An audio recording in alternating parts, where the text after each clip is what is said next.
Hello বন্ধুরা, আমি আবারও চলে আসলাম, যেটা হচ্ছে গরমকালে খুবই ভালো একটা ফেসিয়াল নিয়ে।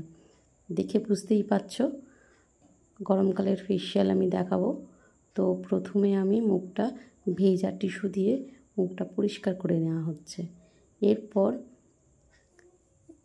মুখটা ভালো করে পরিষ্কার করার পর আমি একটা ক্রিম দিয়ে মাসাজ করব। হালকা একটা মাসাজ হচ্ছে, দেখো এই হালকা মাসাজটা হবে।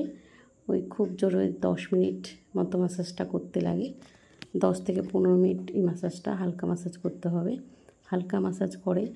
হালকা মাসাজ করার পর আমি কি করা হবে, ওকে স্টিম দেওয়া হবে। এই যে ক্রিমটা পরিষ্কার করা হলো, যেটা দিয়ে মাসাজ করছিলাম, তারপর মুখটা পরিষ্কার করে নেওয়া হচ্ছে। পরিষ্কার করে নেওয়ার পরে আমি গরম জলের একটা স্টিম দেওয়া হবে, যেটা হচ্ছে গরম জলের ধোঁয়া। অনেকেই বাড়িতে স্টিম নেয়, যে স্টিম দিলেই মুখটা পরিষ্কার হয়ে যায়, কিন্তু না, তারও একটা পদ্ধতি আছে। এই যে গরম জলের ধোঁয়াটা দেওয়া হচ্ছে, প্রথমে আমি ক্রিম দিয়ে মাসাজ করলাম, তারপর আমি ওই ক্রিমটাকে পরিষ্কার করে নিয়ে এরপর আমি কি করছি, এই স্টিমটা দেওয়া হচ্ছে। দেখতে পাচ্ছ এই গরম জলে যে ধোঁয়াটা আসছে, এই ধোঁয়াটা ওনার মুখে দেওয়া হবে, যাতে এই যে অতিরিক্ত গরম পড়েছে, সেই গরমে কি হয়, মুখে আমাদের প্রচুর রোদ্দুরে মুখটা পুড়ে যায়। মুখের মধ্যে একটা পোড়া কালচে পোড়া ছোপ এরকম স্পট হয়েই যায়। তো সেই কালচে পুড়ে যাওয়া যে স্পটগুলো, সেগুলোকে রিমুভ করতে গেলে এরকম স্টিম নিতে হবে। তবে হ্যাঁ, স্টিম নেবে তো ঠিক আছে, কিন্তু সেটাকে সাবধানে নিতে হবে, প্রথম কথা। দ্বিতীয় কথা, তার জন্য একটা মাসাজ করতে হবে, বরফের মাসাজ। এটা হচ্ছে মাস্ট। বরফের মাসাজটা না করলে কি হবে, আমি যদি বরফের মাসাজটা ঠিকঠাক না করি, তো পরে হয়তো এখন খুব পরিষ্কার লাগে, ভালো লাগবে, কিন্তু কিছুক্ষণ বাদে, কয়েকদিন বাদে মুখটা আবার কালো হয়ে যাবে, এবং অনেকটা বেশি কালো হয়ে যাবে।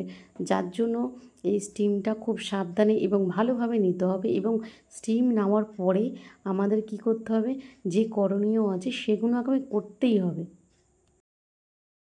যেমন বরফের মাসাজটা যে করব, সেটা হচ্ছে 15 থেকে 20 মিনিট, তার বেশি কম যেন না হয়। মিনিমাম 20 মিনিট তো মাসাজটা দিতে পারলে খুব ভালো হয়। তো 15 থেকে 20 মিনিট বরফের মাসাজ দিতে লাগে। তারপর গিয়ে আমি অন্য কাজ করব। মিনিমাম বরফের মাসাজটা ভালোভাবে না দিতে পারলে, তো এই বরফের মাসাজ এমনি নর্মাল ফেসিয়াল করলে তখনও দেওয়া যায়, বরফের মাসাজ করা হয়, কিন্তু যখন আমরা স্টিম নিয়ে কাজটা করব, তো তখন ওটা খুব ভালো করে কেয়ারফুল এটা করতে হবে, নইলে প্রবলেম হতে পারে পরে।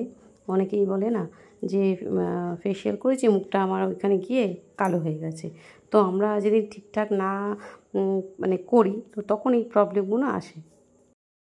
ফেসিয়াল করার পর 2 থেকে 3 দিন যেন কোনো ফ্রেশ ওয়াশ কিংবা সাবান, কোনো ক্ষার জাতীয় জিনিস যেন মুখে না আসে। তো এই 3টে দিন আমরা বলি, 2 থেকে 3 দিন একটু মেনটেন করা, যাতে কোনো ক্ষার জাতীয় ক্রিম জাতীয় জিনিস, সানস্ক্রিন, এগুলোও ইউজ করা যায়। এগুলো সানস্ক্রিন অবশ্যই ইউজ করবেন, কিন্তু কোনো ফ্রেশ ওয়াশ ইউজ করবেন না 2 থেকে 3 দিন। তারপরে গিয়ে 3 দিন পরে আর কি ফ্রেশ ওয়াশ দিয়ে মুখটা ধোবেন অবশ্যই। আর সানস্ক্রিন তো রেগুলার পারলে 2 থেকে 3 বার করে সানস্ক্রিনটা ব্যবহার করবে। দেখুন আমার এই বরফের মাসাজ দিলাম, এই বরফের মাসাজটা 20 মিনিট মতো আমি দিয়েছি। 20 মিনিট দেওয়ার পর এবারে একটা ক্রিম দিয়ে মাসাজ হচ্ছে, আবার মাঝখানেও আমি এই বরফের মাসাজটা দিচ্ছি।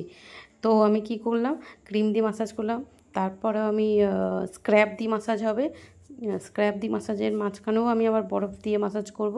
ক্রিমটা ওঠানো হলো, এরপর স্ক্র্যাব দিয়ে মাসাজ হবে, তারপর সেটাকেও ওঠানো হবে, মাঝখানে বরফ দিয়ে মাসাজ হবে।